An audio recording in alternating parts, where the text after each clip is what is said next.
John D. Rockefeller grew up in upstate New York, raised by a disciplined mother who taught him thrift and hard work.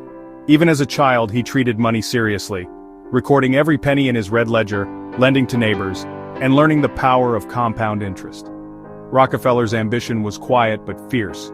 He dreamed not just of wealth, but of building something lasting. At 16, he moved to Cleveland, searching tirelessly for work until he landed a job as an assistant bookkeeper. He called this his job day, celebrating it more than his birthday.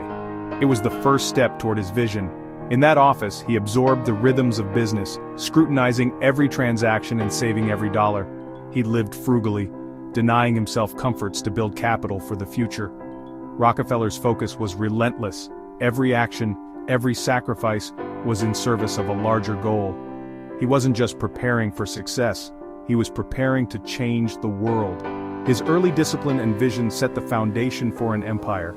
Even as a young man, he saw money not as an end, but as a tool for building something greater. Rockefeller's story began with a simple ledger, but his sights were always set on something far bigger. He was determined to create order from chaos, to build a legacy that would endure. Every lesson, every hardship, became a stepping stone. The seeds of an empire were sown in discipline, vision, and an unwavering belief in the future. Rockefeller was ready for the world, even if the world wasn't ready for him. The oil rush of 1859 brought chaos, but Rockefeller saw opportunity in refining, not drilling. He built his first Cleveland refinery with ruthless efficiency, wasting nothing, innovating constantly. While others gambled, he perfected the process, making his kerosene cheaper and better. Rockefeller's real genius was consolidation. He united competitors under Standard Oil, offering them stock instead of cash. Those who joined prospered, those who resisted were outcompeted. Standard Oil grew into a juggernaut, controlling nearly all U.S. refining by the 1880s. Rockefeller leveraged his scale, negotiating secret railroad rebates that slashed his costs.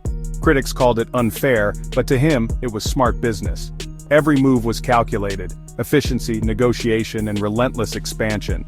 Standard Oil became a monopoly and Rockefeller its undisputed king.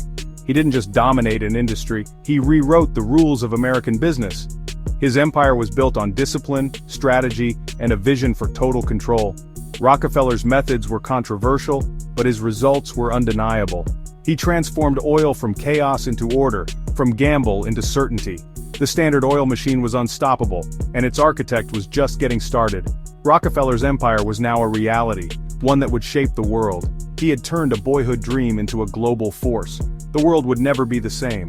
Rockefeller had built more than a company. He had built a legacy. Rockefeller knew oil wouldn't rule forever, so he planned for a future beyond Standard Oil. He diversified, investing in steel, railroads, and emerging industries, always with patience and precision. His approach was methodical: seek solid companies, think long-term, and avoid quick profits. The real breakthrough was the creation of the first modern family office in 1891. A team of experts managed the Rockefeller fortune, making decisions with logic, not emotion. He established trust to protect and grow wealth for generations, ensuring the principle would endure. This system became the secret to his dynasty's longevity. Rockefeller's wealth was no longer just his, it was a river, designed to flow through his family's future. He solved the puzzle of lasting fortune: build structures that outlive you. His blueprint was clear: discipline, diversification, and professional management. Rockefeller's vision was not for a lifetime, but for centuries.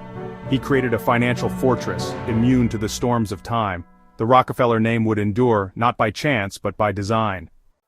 As Rockefeller's fortune grew, so did public criticism, but he saw his wealth as a tool for good. He approached philanthropy with the same rigor as business, seeking to solve root problems, not just symptoms. Scientific giving became his mantra: fund medicine, education, and research for lasting impact. He founded the University of Chicago and the Rockefeller Institute for Medical Research, institutions that changed the world. The Rockefeller Foundation aimed to promote global well-being, funding breakthroughs that saved millions. His giving was strategic, building institutions that would outlast him. Rockefeller's legacy shifted from feared monopolist to visionary philanthropist. His name became a symbol of progress and hope. He proved that the greatest legacy isn't just wealth, but what you build for others. Through philanthropy, Rockefeller's influence became even more enduring than Standard Oil. He crafted a legacy in stone, science, and the betterment of humanity. Rockefeller's story is a masterclass in vision, discipline, and adaptation. His unwavering focus from childhood ledger to global empire set him apart. Efficiency and structure were his tools. He built systems to last. He adapted, diversifying beyond oil and transforming his legacy through philanthropy. Rockefeller planned for a world without him, creating institutions that carried his values forward. His true secret: build for others, not just yourself.